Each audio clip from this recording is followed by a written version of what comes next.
Okay, all.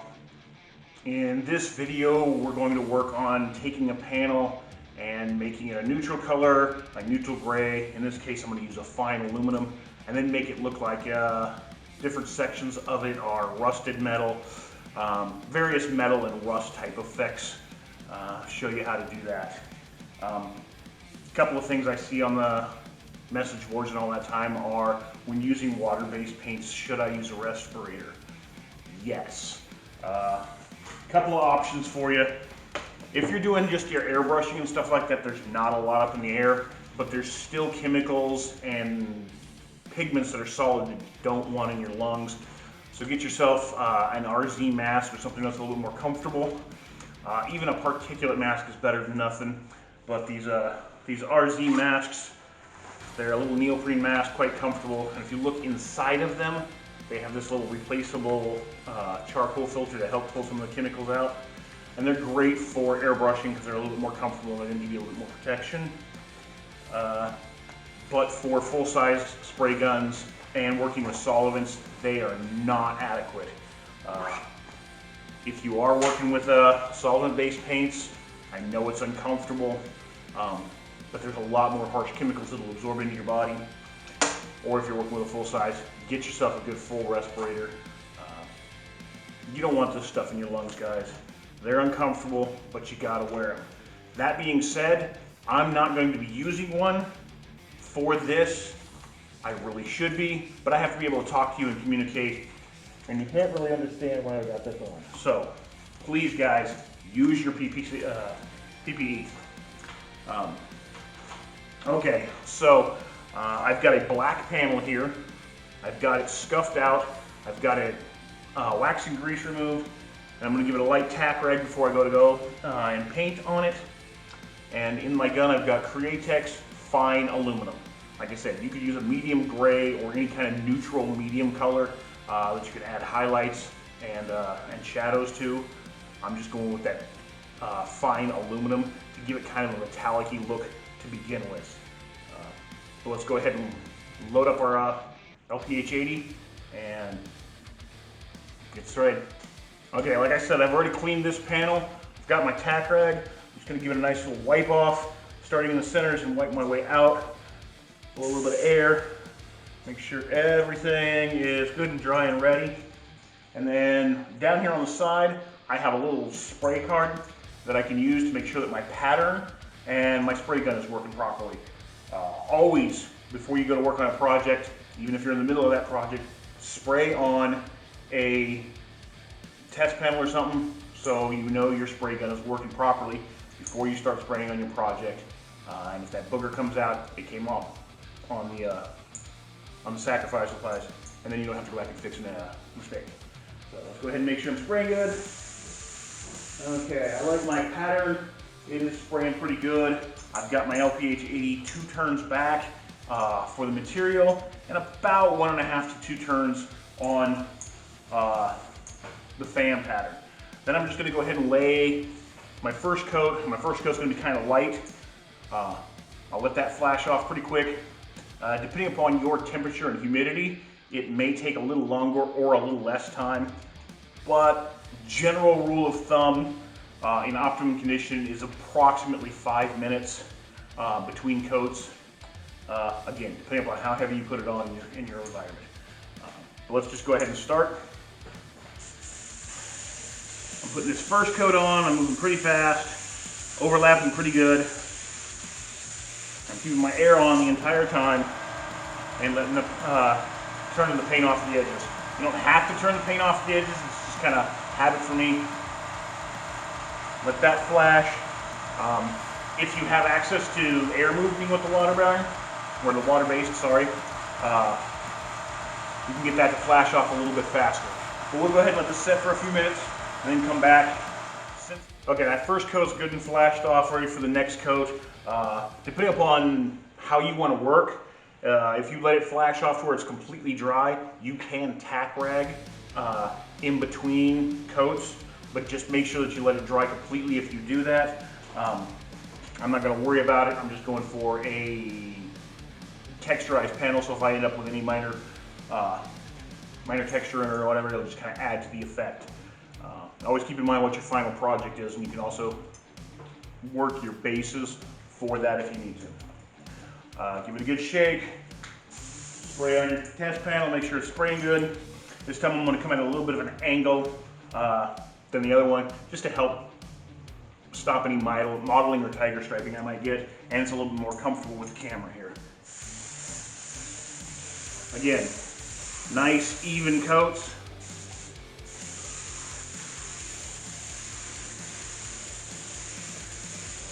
Good overlap.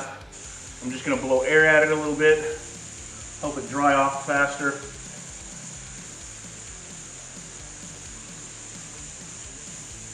With water-based paints, you can get away with this. Blowing air at it helps dry water-based paints.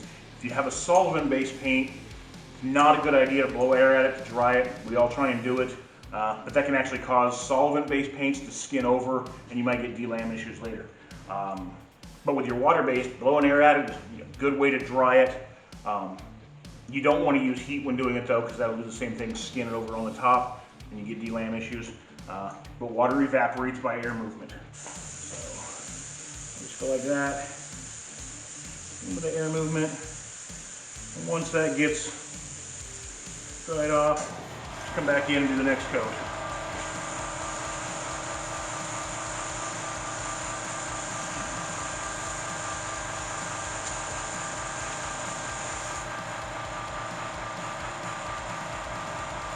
I had a little splitter splits there.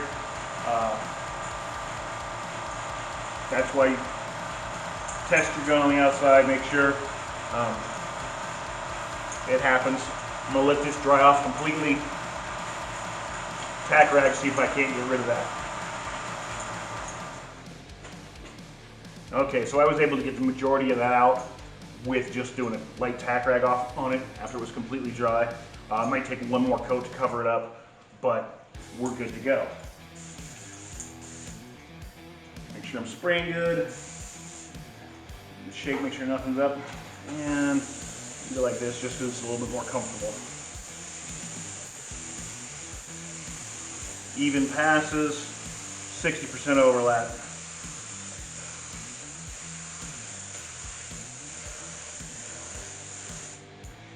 Okay, I'm going to do the rest of those off camera. You guys got the idea. Just nice, smooth, even passes to get yourself all built up and enough coverage. After I get that done, I'll show you the trick to make this look like brushed aluminum. Okay, I got all the final coats going on. Got a decent finish here. To do a brushed aluminum, there's a few techniques or a few materials you can use depending upon how much of a brushed aluminum texture you want. Steel wool, I'm going to use a little scuff pad, fresh scuff pad or old scuff pad depending upon how much texture, sandpaper, anything that you can put a little bit of a groove in, and then you just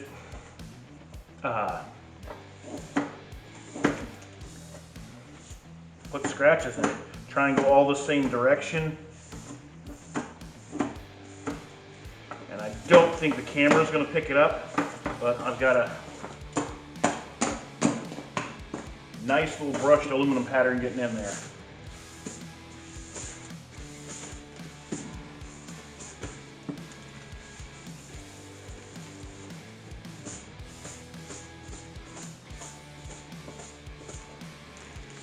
It's a subtle effect with a scuffy. This is the same scuff pad I used to originally scuff.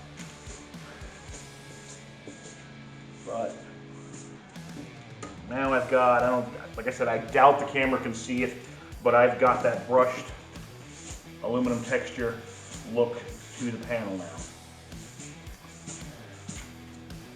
Again, experiment with sandpaper, different grits, steel wool, different grades of scuffy. Just about anything that you can put a little bit of a textured scratch into the surface with, try them out. Find the one that works best for the project you're on. I'm going to go ahead and throw a coat of inner coat clear over this, so when I put my mask down, I don't run the risk of pulling up the aluminum. It shouldn't, because I did mix the aluminum with the 4050, which gives it a nice good bond. But for that added level of protection, I just want to throw a little bit of Intercoat Clear over this. And then I'll put my vinyl down and do the graphics. We'll see you when I'm in Airbrush. Okay, the panel's all based out, ready to go. I applied my plotter cut vinyl mask to give me the screen and the areas where I'm going to have the aluminum panel or metal panels and rust and all that, just to kind of give it a little bit of depth. I've mixed myself up a couple of colors here. I'm going to work with black that has just a touch of a burnt orange in it, just to shift that black away from its kind of normal browny texture, so it'll look more keyed to what I'm doing. There's not too many times when I'll work with just a pure black. I'll always kind of tint it a little bit towards the rest of it. Sometimes I'll go with a complementary color tinted into the black. But in this one, I'm just going for that old rusted metal look. So I've got just the Createx illustration black, and I've got a little bit of the Creation burnt orange, or Createx, sorry about that, burnt orange. And I may mess with that with some other earthy tones, but I'm kind of going for that brownish red color for when I do the textures and the rust effects on here. I think it'll look pretty cool with the metallic aluminum behind it. You can work with root beer brown, the candy color, dirt track brown. Oxide red is kind of a rusty red as it is. I might even add a little bit of that to this. But depending upon what colors you're going for, you'll choose colors that will work for you. But for earth, for rusts and stuff like that, the earth tones work pretty good. You could even do some kind of a green thing if you wanted. It's just your imagination. Green would be kind of like a coppery thing if the material behind it was a copper. But let's go ahead and start spraying the black mixture down on here. I'm going to work with the grill area first and kind of make it look like it's recessed back into, and then these top and bottom pieces are panels that are on above it. Not a lot of technical skills for this first part. You're just gonna get in there and put black down. You don't want to hose it all in one pass. Get yourself something so you can make sure you're spraying good off to the side. Yeah, everything's looking good. And I'm just gonna start blowing it in. Starting with the areas that I know I want to be a little bit darker. There's gonna be a shadow up here. A little bit of a shadow down here, but not as much. The reason why my light source is up here coming down. Technically in real life there would not be a shadow along this because the shadow would fall under it. But this is a two-dimensional surface and I'm trying to make it appear to be three-dimensional. So I'm going to blow just a little in there because our minds perceive two-dimensional images darker, recedes, lighter, pulls forward. But I'm just going to work up. I did notice something right off the bat.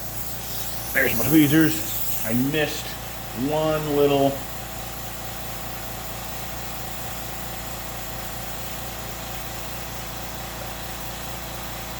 cutout. And of course it wants to give me a hard time throwing my camera. There we go. There we go. I missed one of those. There was a lot of them. I'm going to kind of put these edges a little bit farther back too. I guess maybe rounded or something. I don't know.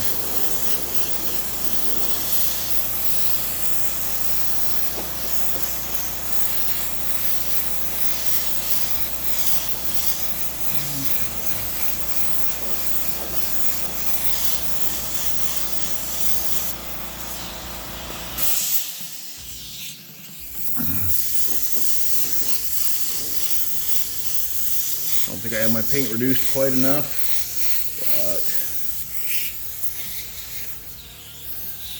just add a couple more drops of reducer.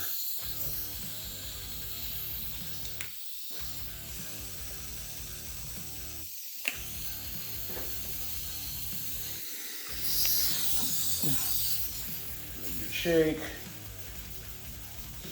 Now, even though I added that reducer and made an absolute mess of my hands, it's still in the nozzle. So I want to make sure that I spray that off over here on my little spray sheet. That is much better.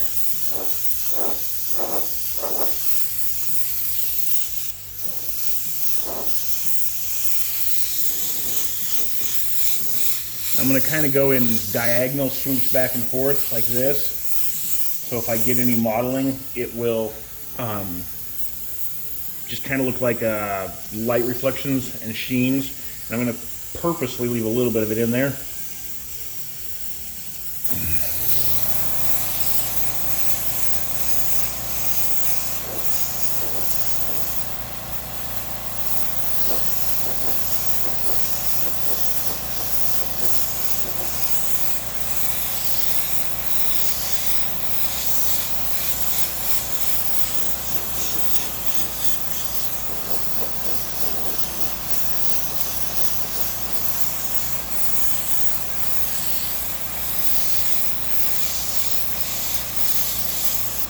This is one of those points where I should be wearing a respirator. I can smell the paints. I know it's getting into me. But again, I gotta talk to you guys. So I can't be wearing a respirator, but it would be much better for my health to wear one. So please guys, wear your protection.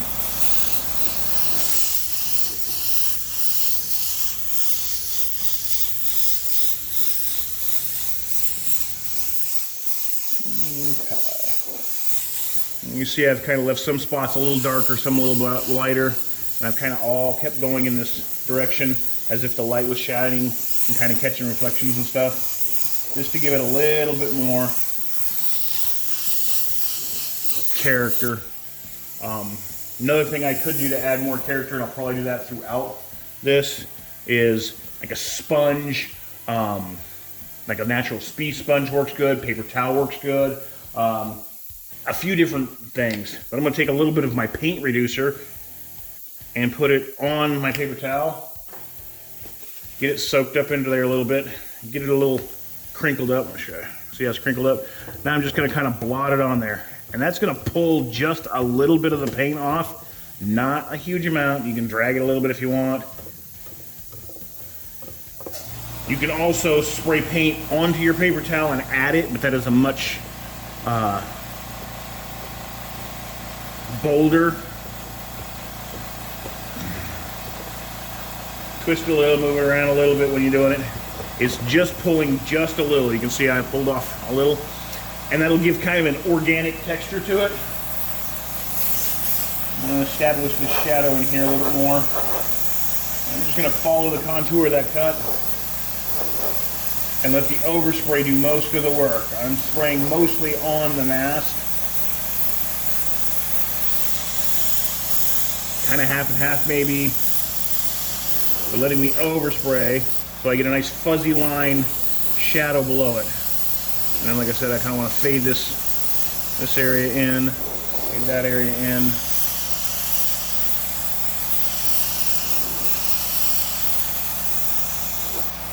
There we go. My grill is established. Grab your handy dandy plastic razor blade. Gently get in here, get it started, and this unfortunately is going to come off in pieces because of the nature of the little geometric, but you should be able to get decent sized chunks if you're careful, and just work it off.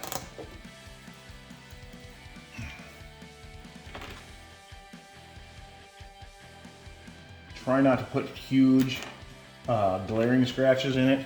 That paint is still pretty soft, and I did not put a lot of the 40-30 balancing clear in it. That gives it a lot more durability while you're painting on hard surfaces like this, but I wanted to be able to manipulate that paint a little bit by scratching it, lifting it off with sponges, or just manipulating it a little bit more to give that organic, weathered or patinaed look. So I have to be a little bit more careful. If I get some scratches in there, it's okay, because I'm trying to get the patina look. I don't want huge blaring ones.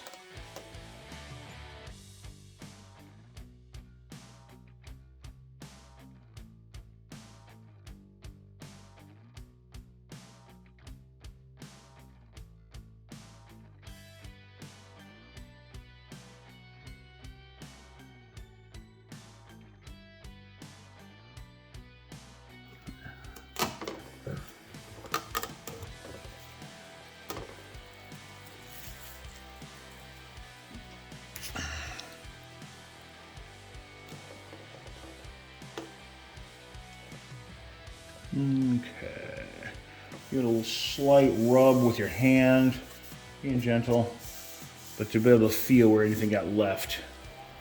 There we go. Now, I'm just going to come in those edges that I wanted to fade in more. I'm going to work on those.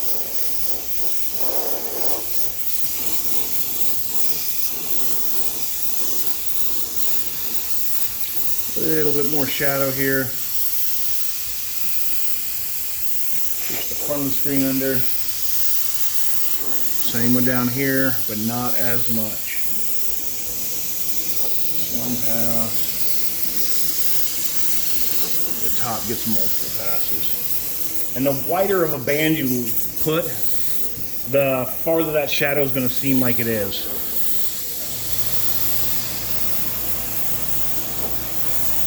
A minute ago we did the paper towel, pulling some of it off. You can also get some pretty cool effects with templates and stencils. These are the Gerald Mendez effect stencils. There's a bunch of them out there. Again, some of our favorite. Just kind of put it down there. You want it kind of close, and just spray a little through it.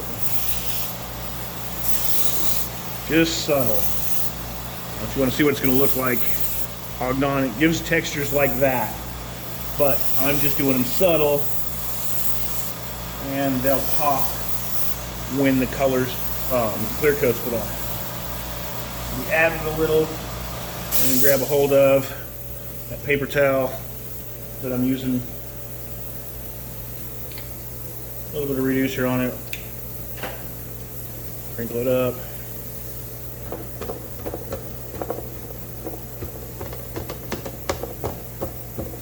Pull a little back off.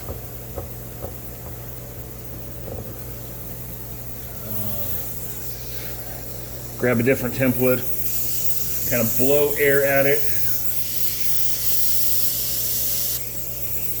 Or you can even move your template with it to get this kind of streaky. I'll show you up here where it's a little bit more subtle. And get some kind of textures like that. But there we go. That grill is already starting to look pretty cool. And as I pull more of this mask off, that will recede farther back into the background. Okay. Just go ahead, hold this next one here.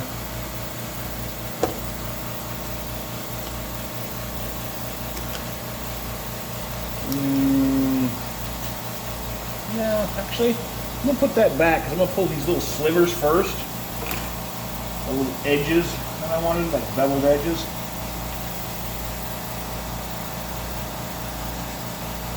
And work them first.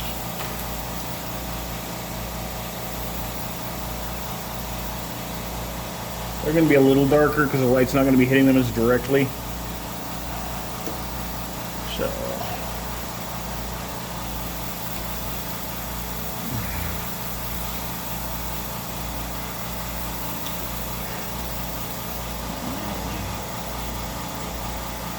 As you can see, I made a mistake and didn't hit my edge quite good when I locked it down, so I had to put some tape in there. Simple fix, just tape, razor blade it, and then peel it.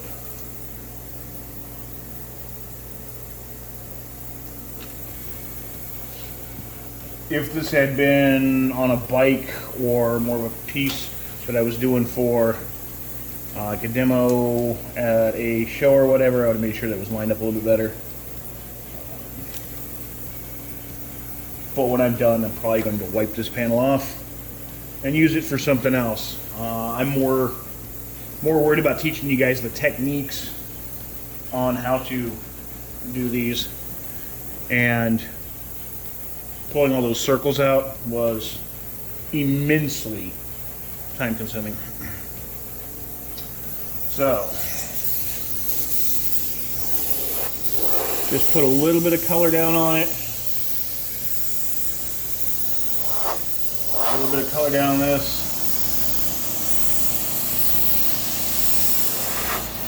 and then just some streaks.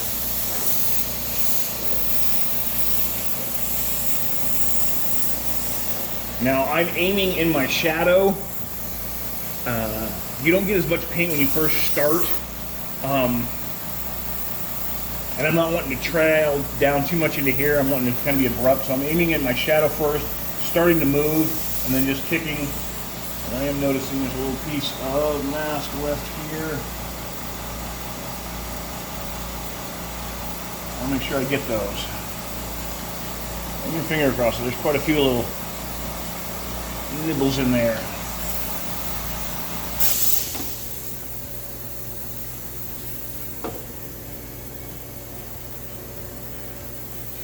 Edge of your plastic razor blade, I'm not pushing hard, just enough to kind of catch those in there.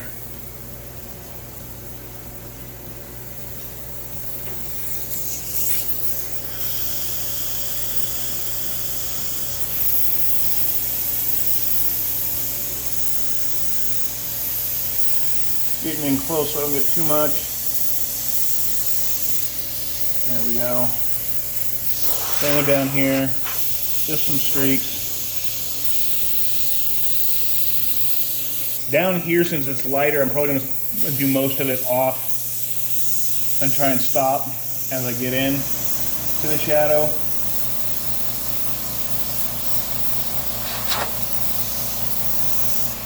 There we go. Now I've got a slight little bit of a bevel edge there. A little bit of paint over the hole.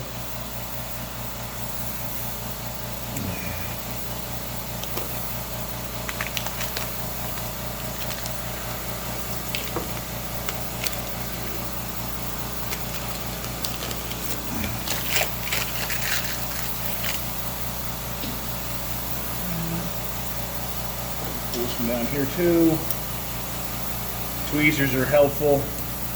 Just be careful not to get into your painting with them.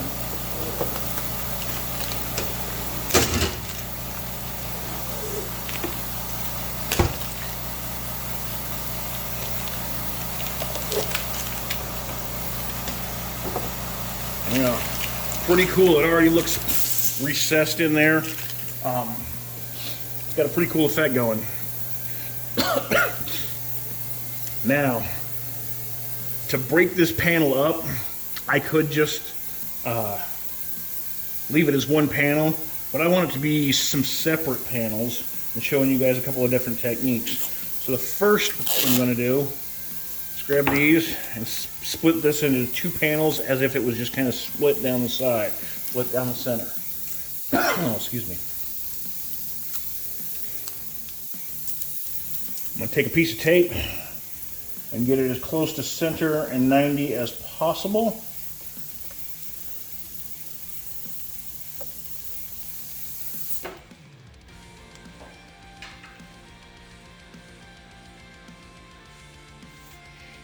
And I don't want a hard overspray edge on the one side, so I'm going to roll that up a little bit.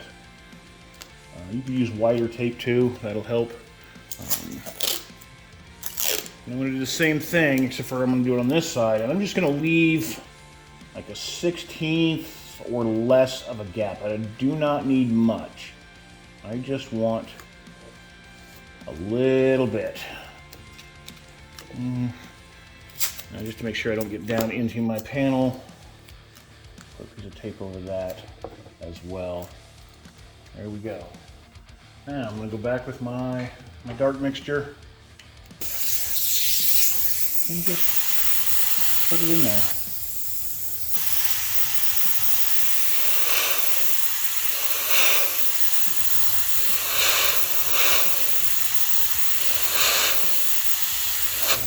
There it is.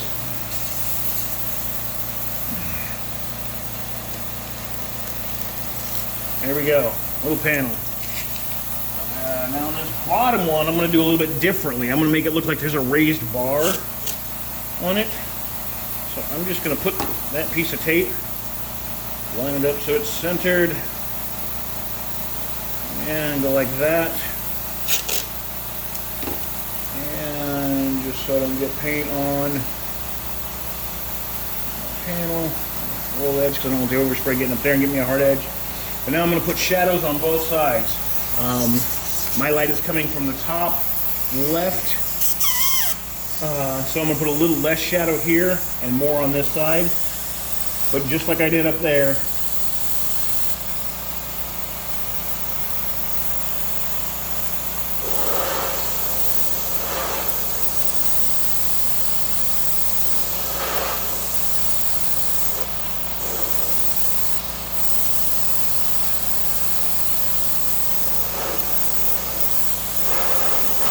I'm paying close attention because I don't want too much of a shadow there.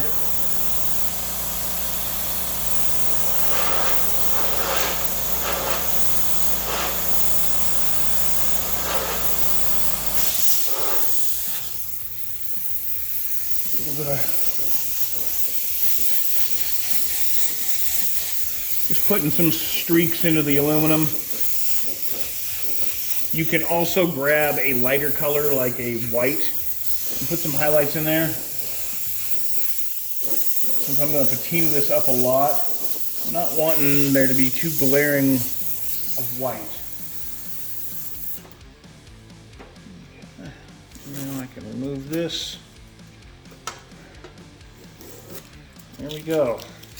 I've got a little bit of a raised panel there.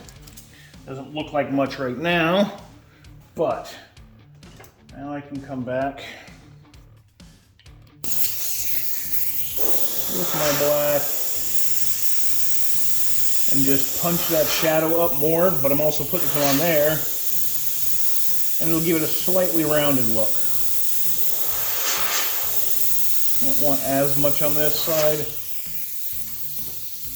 There we go. Now we've got 1, 2, 3, 4 different panels done different ways. Come in with your next stencils. Had it here. Right here. So I'm going to put some rivets or screws in these. There's quite a few different ones out there that have it. You can make your own. A lot of people will try and put down a rivet and then line up the center screw head after they've done the rivet, but it is a lot easier to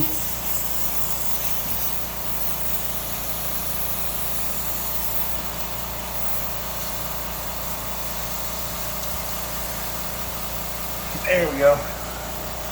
Sharpie works. You can just put a little dot in the center where you want your screws to be. And I'm going to put 3 of them. So there, and I'll bisect, well, quite bisect, there, and there. Now I didn't do much. Here I want to go about there, and match it on this side. And this top one up here, I'm just going to do rivets.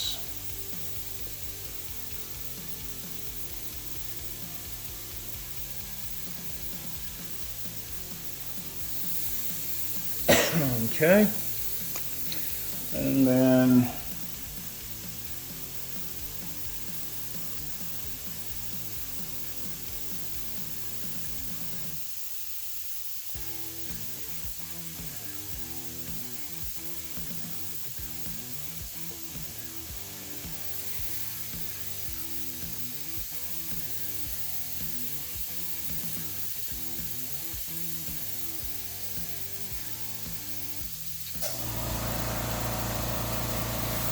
okay, there we go. Now you grab your stencil that has your screw head in it, and you can just line your screw heads up on the center there.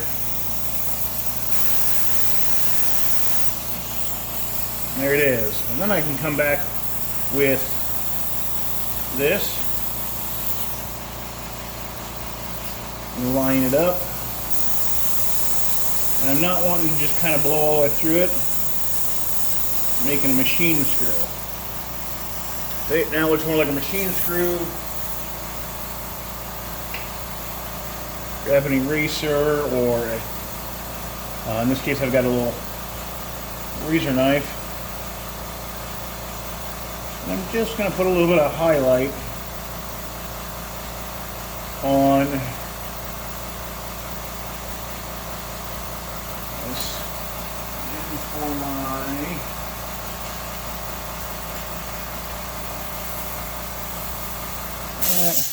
and we'll just come in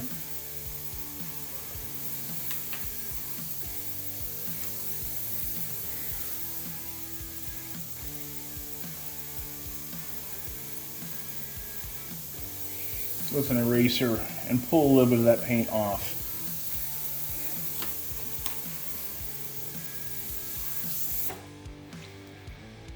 Like that.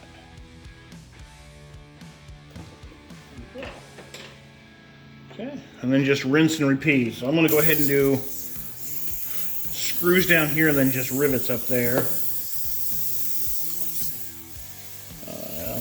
You can keep them symmetrical, or I'm choosing to make them different on each one. I'll make sure that you get enough paint in there to cover up that little black dot though. There we go. This one's going to be a little bit more difficult. If you find yourself in a spot where you're on an easel, where I can't get this laid down nice and flat where I want it without a little bit of thing, flip your panel over. Can't necessarily do that with a car, but if you can, do it.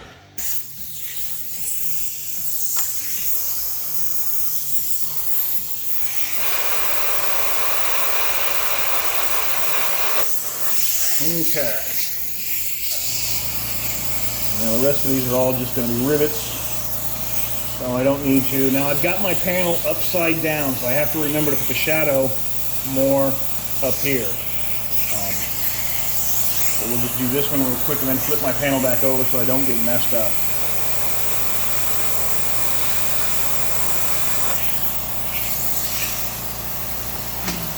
There we go.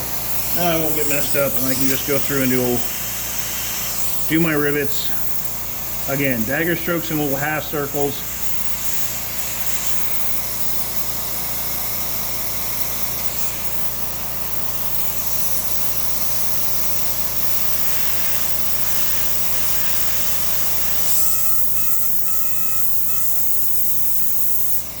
Now a little dot in the center. I think these look like pop rivets. You can do screws all over. Use a lighter color.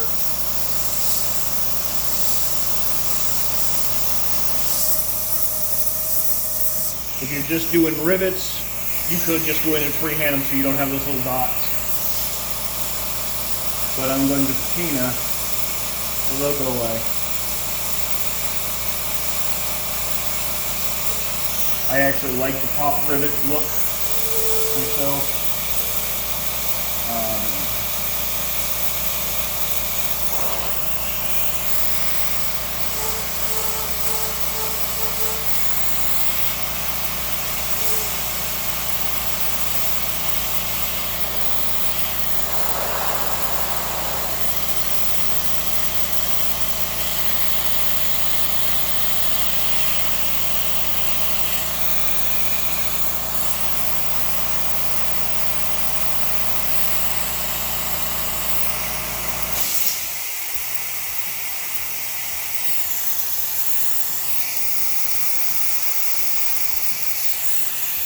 Make sure you get enough color on all sides though.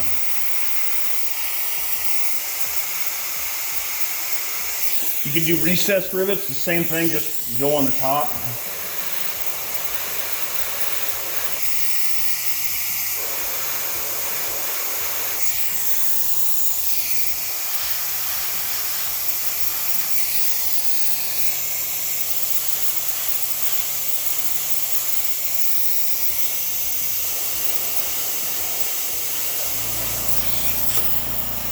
Okay, now one more down here for the screw.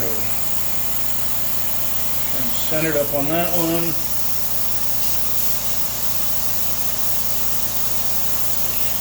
There we go.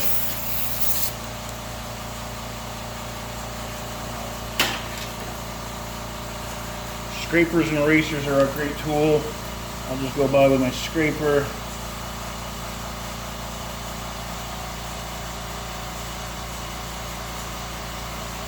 Highlights. Feel free to damage the screw up too. This is an old panel. Maybe these screws have been gotten into and taken off and put them back on a few times. Just kind of scratch them up a little bit anywhere, round them off a little. Kind of here.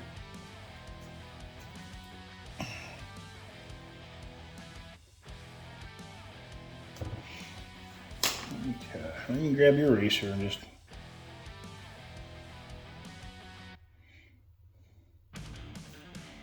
put little highlights. An electric eraser would work pretty good for this too.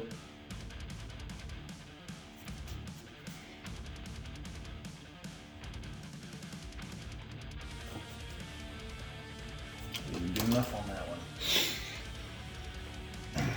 And this is exactly why you want to make sure that you get enough paint on it the first time, because now I have to come in and try and line that up perfectly.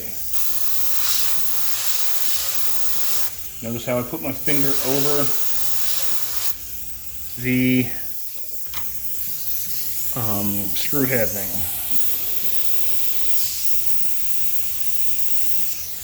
Making these look like pop rivets. Just by putting dots in the center of them. Or hammered rivets.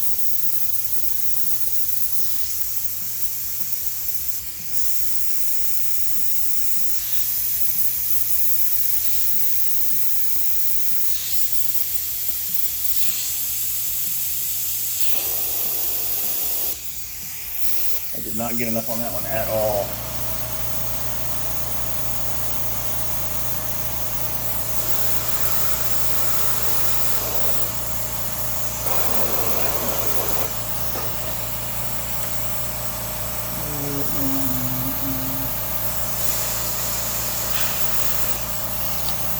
Too much on that one, but oh well.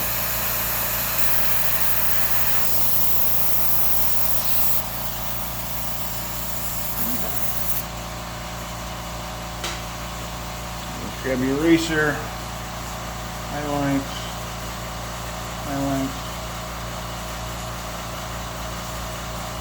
and the darker it is, the more your highlights will show up. The more paint's going to come off. If you get too much, just go back and touch over it with your black again. Push and pull. Different shaped erasers. I got this guy right here that's a square one. Generally stick with the same eraser you've been using though, but different shapes will give you different effects.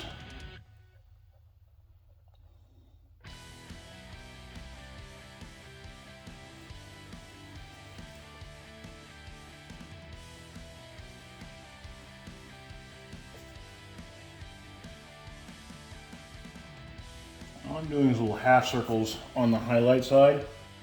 Now since these are pop rivets, the other side will be catching a highlight too. Okay, let's see if I can do this real quick. Because the way a pop rivet is, this is your panel, and your pop rivet sits here.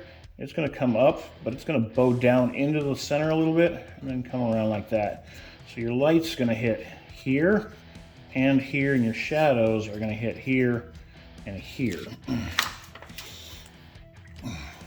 Little things like that can add a lot of character to your paintings. I'll come back and hit the inner side, probably with a razor blade.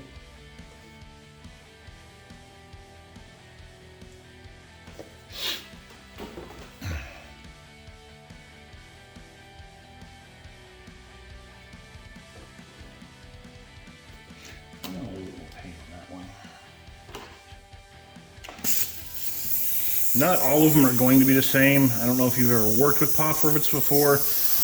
They get close. But sometimes they go in at a little bit of an angle.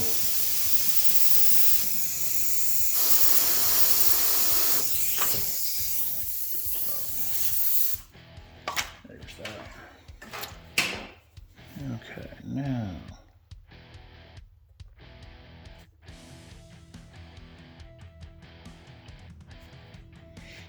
Okay, now take my razor,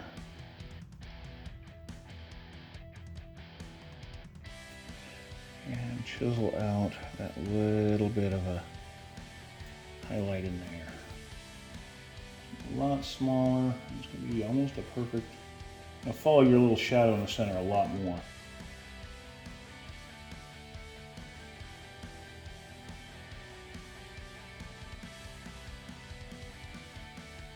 If you wanted, you could even put the little nail-like head glint in there if you wanted to. It's all as detailed as you want. I am not using a reference for this. I'm just going off of a stylized image idea I have in my head. It's as real as you want to make it. This is just kind of a stylized metal anyway. I want to pull a little bit more of the highlight there. You could come in and do this with a white also. If you wanted this to be a super clean, like brand new, pristine panel. Without damage or scratch or age.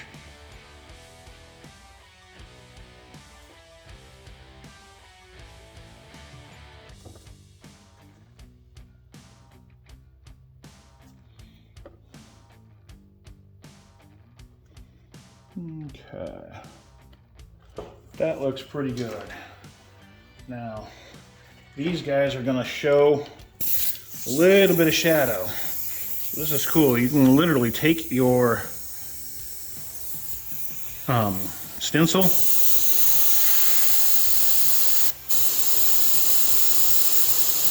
and just let a little bit go in there. Not much. I keep that angle the same every time. And the distance approximately the same, because these rivets are all going to be the same size, but one may have been sunk in a little more or less. There you go. Just little drop shadows. Now the screws, I'm going to give them a little bit more. The machine screws bulge up pretty high.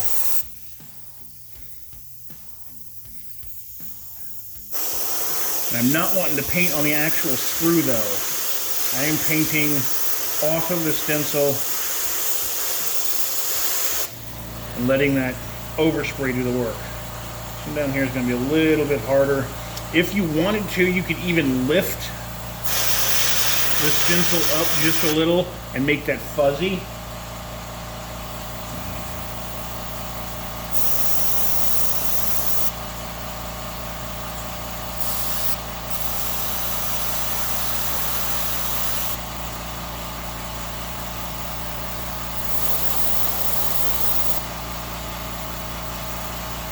This does not take a lot of paint, just a light little dusting.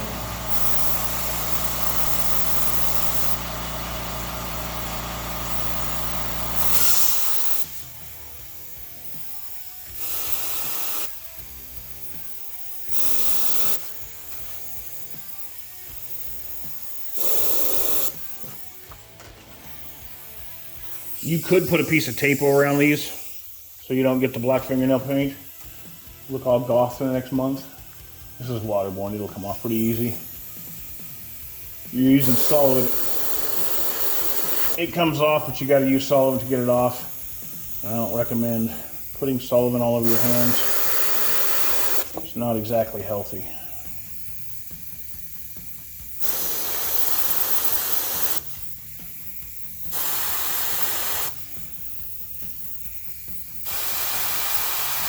You could also just kind of go in and freehand them in like that. I think the either way actually looks pretty good. That one's a little bit more fuzzy. I like the harder, crisper edge for as close as it is.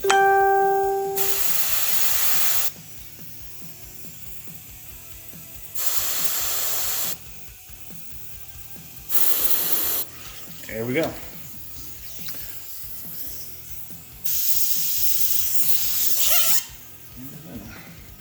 There we go. That panel is already looking pretty cool. Take your eraser, put a little bit of paint over your panel there, just so you have some color down, and then you can come in. Actually, I'll use that square eraser this time. I'm gonna just pull it down this edge here.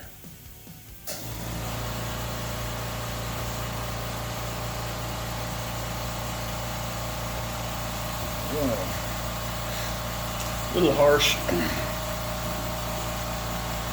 Put a little bit of paint off that side if I wanted to. Just pull some streaks, give it some patina.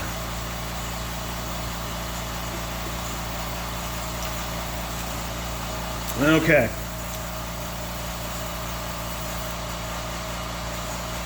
Now, I'm not exactly sure what I'm wanting for the color on this. And I could just grab my airbrush with the color and start spraying it in there, and if I didn't like it, I'd have to start over. You can get this stuff from Amazon, some of your local hobby shops. Duralar acetate, really clear. And I can just put it on there. Now I've got my burnt orange.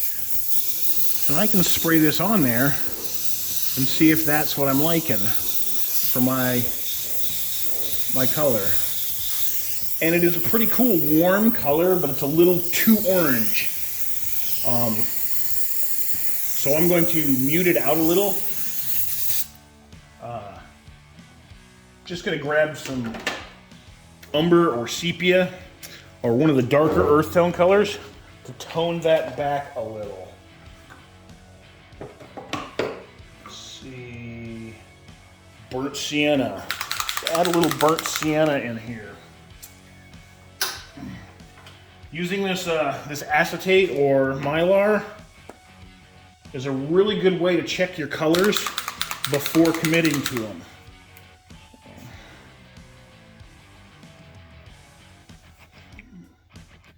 A little bit of that burnt, and I'm actually going to add just a drop of black to it, not a lot. Black will darken it quick. Give it a good shake away from my thing.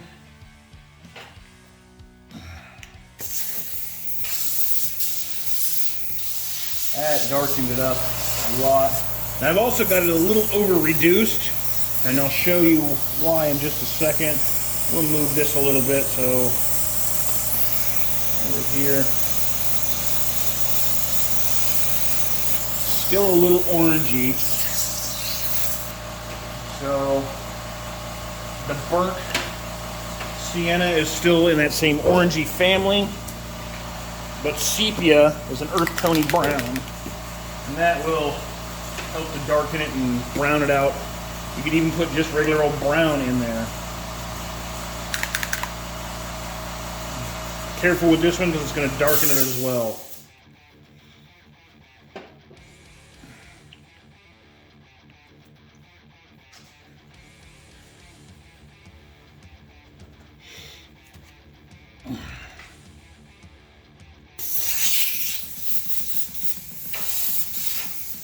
Let's see how that looks.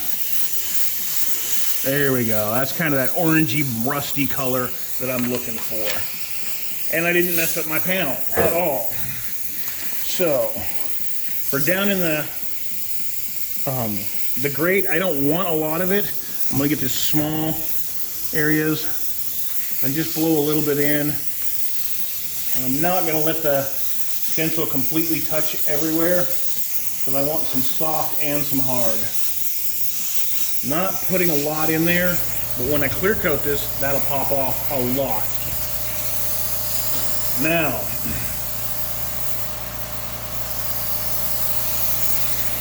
bring this up here and show you what I'm going to do, just to make sure I like it. I'm going to put some rust streaks coming off these rivets. I want to reduce that a little bit more, but if you look, it's kind of blowing out a little. I want that.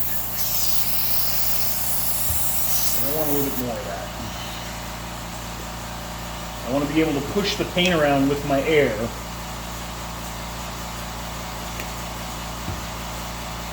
So I'm going to thin it out so it's over reduced and thin, and it'll be really easy to, there we look. See how I can just kind of push it around now? That'll give a nice organic-y rust to it.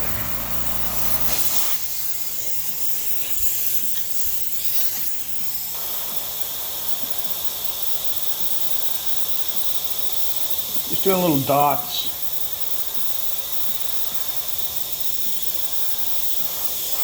Just streaks down.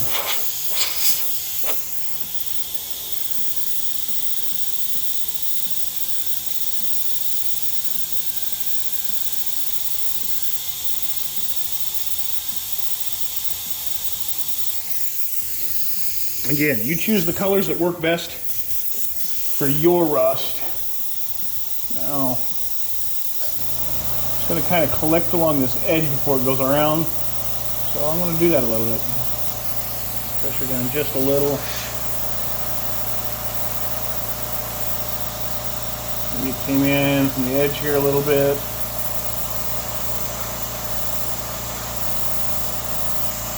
They don't all have to be super close like that either.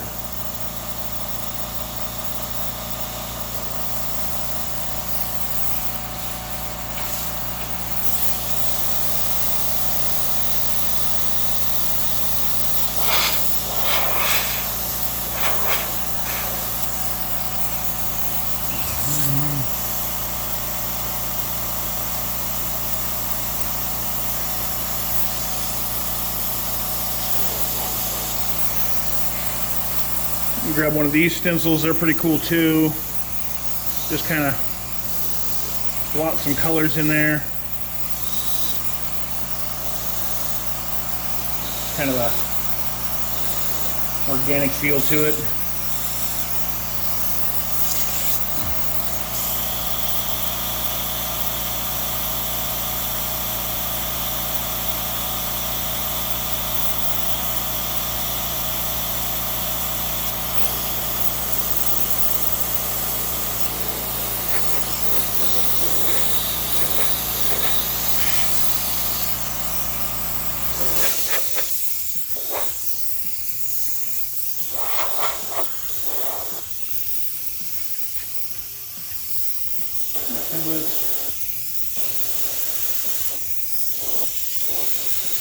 You can do as much or as little of this as you want.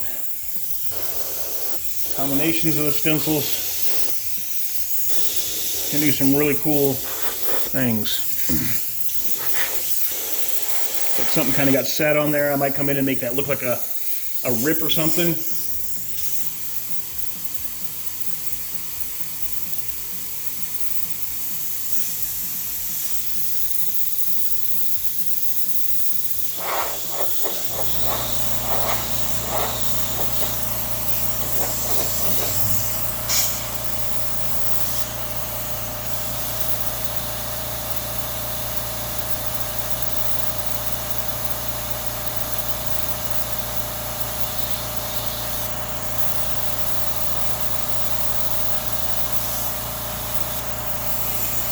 wanted to give a more chiseled look to those. Grab yourself a straight edge like a razor blade or a template or a piece of paper, and then whatever side's going to be darker, hold it. Be careful, put your finger in the way or something, piece of tape.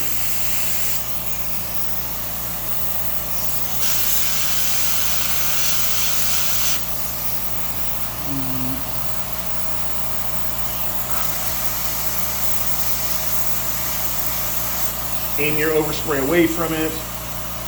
All kinds of techniques. But you don't want to let that hard, sharp edge.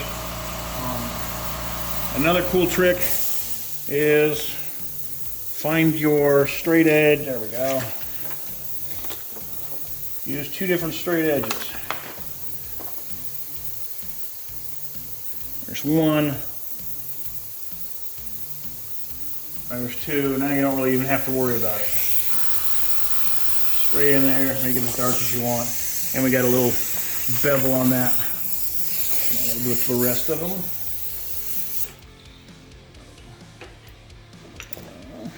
Let's see. Make this a little faster and easier.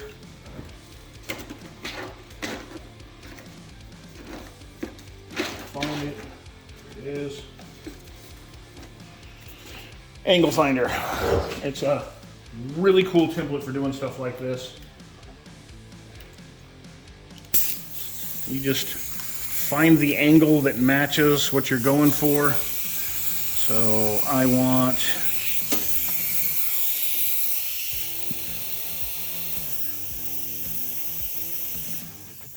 that one right there is pretty close. And it gives me, the angle I want, and I actually did that one incorrectly.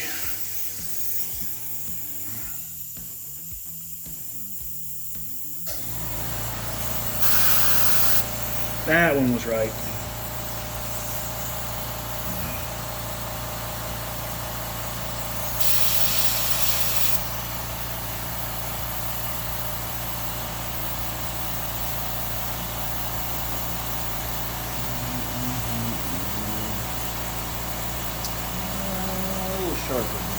There we go.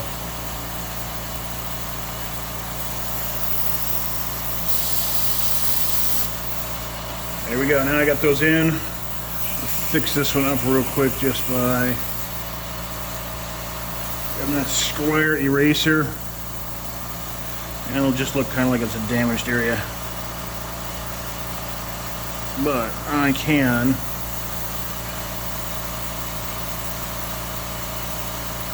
fix it, put some of these eraser marks in the whole thing now. No such thing as a mistake in art. Just sudden design changes, guys.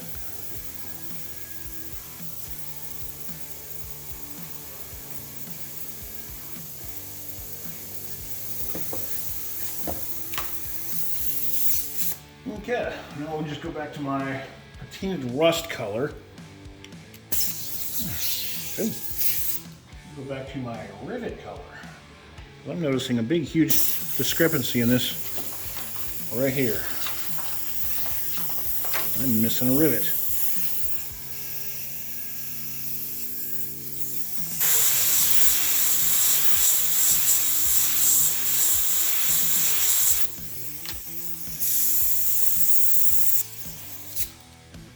There it is.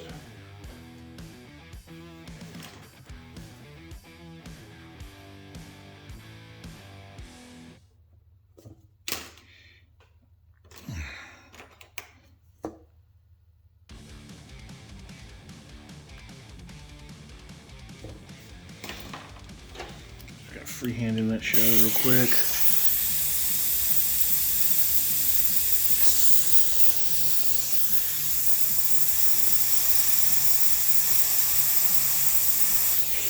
There we go, freehanded in the shadow.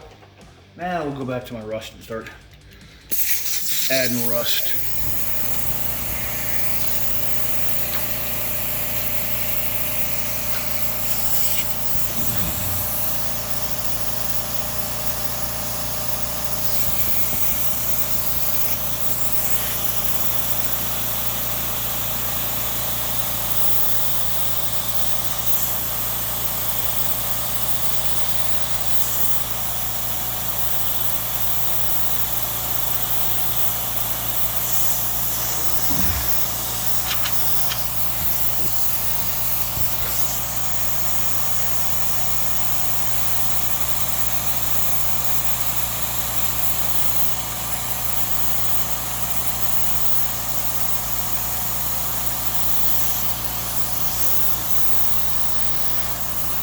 There's some brushed aluminum look in here too.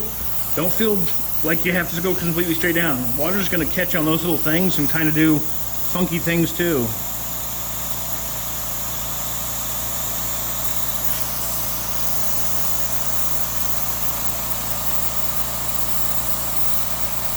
Scratches in the metal will change all kinds of paths. On this edge up here, these edges rust a lot more than centers.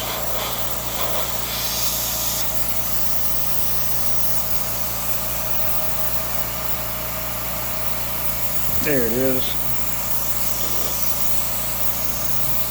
I'm seeing this white spot here that kind of lines up with that. I'm going to be a little bit more fussy and grab that one a couple of times and put it in there. Change it up, find another spot there that I can line up that line just to give it some character.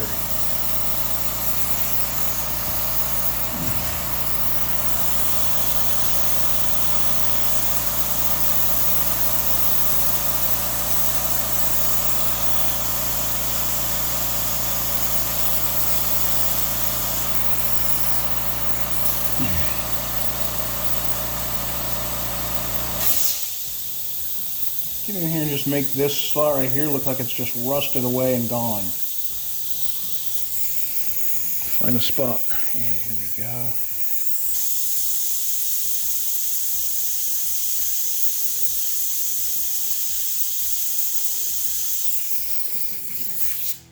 Now I'll come in with black.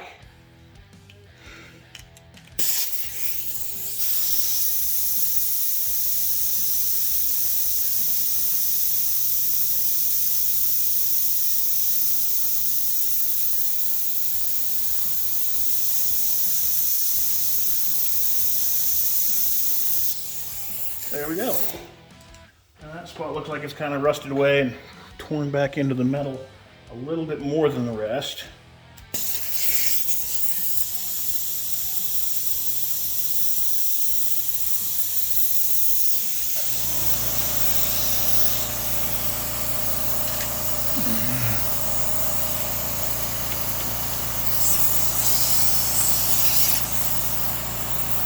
Small stuff.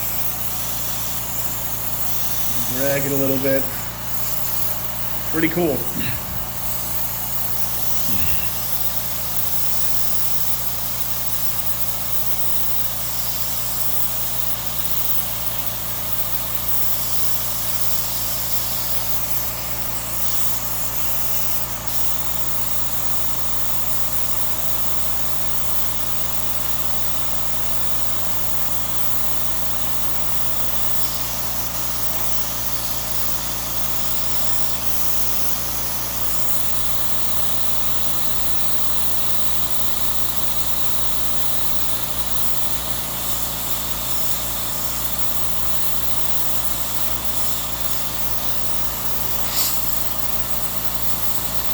More of a spot that kind of rusted out over here. Not completely gone yet, but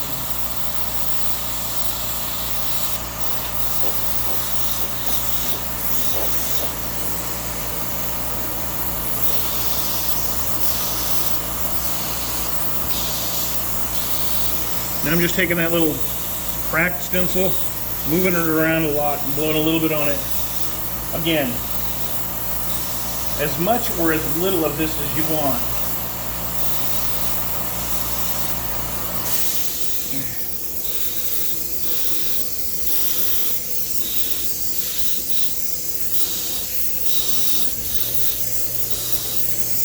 If you want to see how something looks, grab your acetate again. Pull it on there first. Try and line the edge of this up really nice and get some tight ones in there, like it's coming out from underneath. Maybe another one, especially up here where it rotted away. And it's okay if you get a little bit of funky spray up underneath there. Now to add a little bit more color and a little bit more character, Come back with your black. Now this one you want to be pretty light though. But I am going to come in and make that look more like a hole.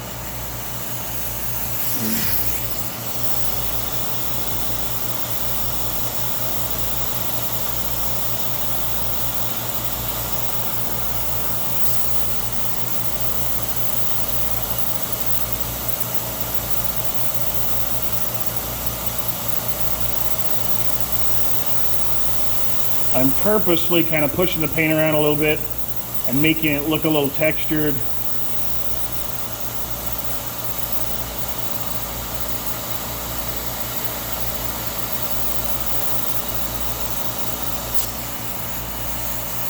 Go.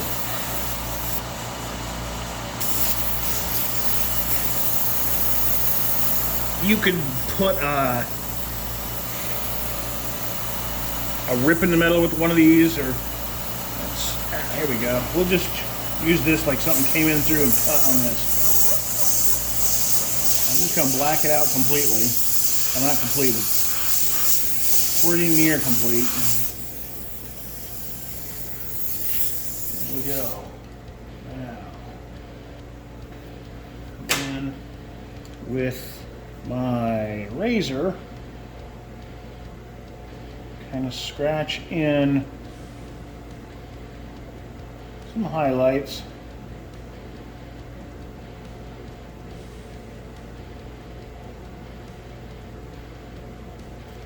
Make it look like it kind of got torn when it came through.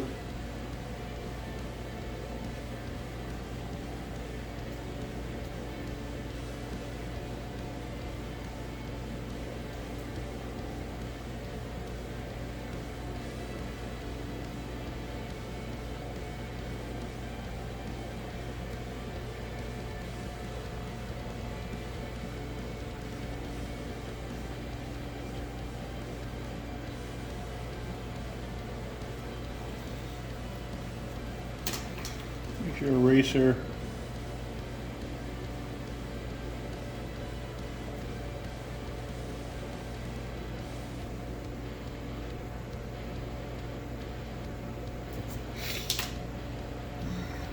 And those are going to be bent down just a little bit.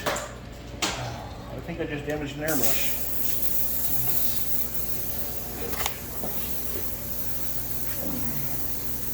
I didn't. Lost a bunch of paint, but I did not damage the airbrush.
Now this airbrush has nothing but reducer in it. There is no paint.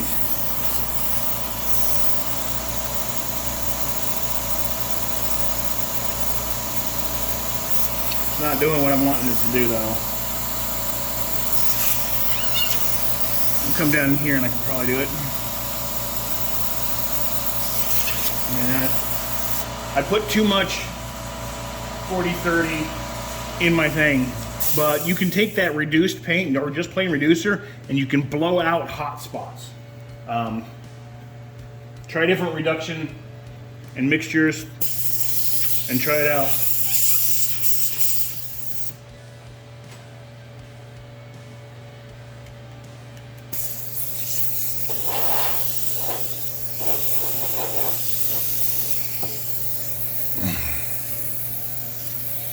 add a little bit more with a different stencil. I'm not holding it. If you notice, I'm holding it at a little bit of an angle so I can get some hard edges and some soft.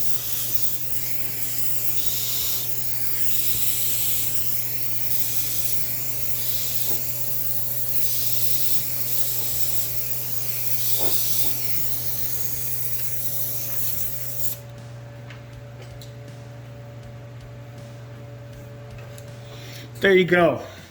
I'll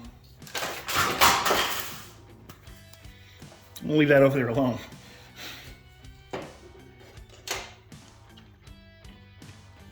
There you go. You got yourself a nice little panel. Got some shadow in there where it's cut and highlights up. Some rust, holes, just all kinds of fun. Let's see if we can get it to kind of pop a little bit more for you. This is just wax and grease remover. There we go. Now it's got a little bit of depth and coolness to it. Since I use the water-based paint, that wax and grease remover is not going to harm it. Most of them don't, I should say. Always test before you do something like that. I've done it enough, I know. If you are on solvent-based, you should be able to do that, but definitely test, because some of the wax and grease removers will definitely change your paint. There we go. Rusted metal effect with the grill speaker and some damage to the material.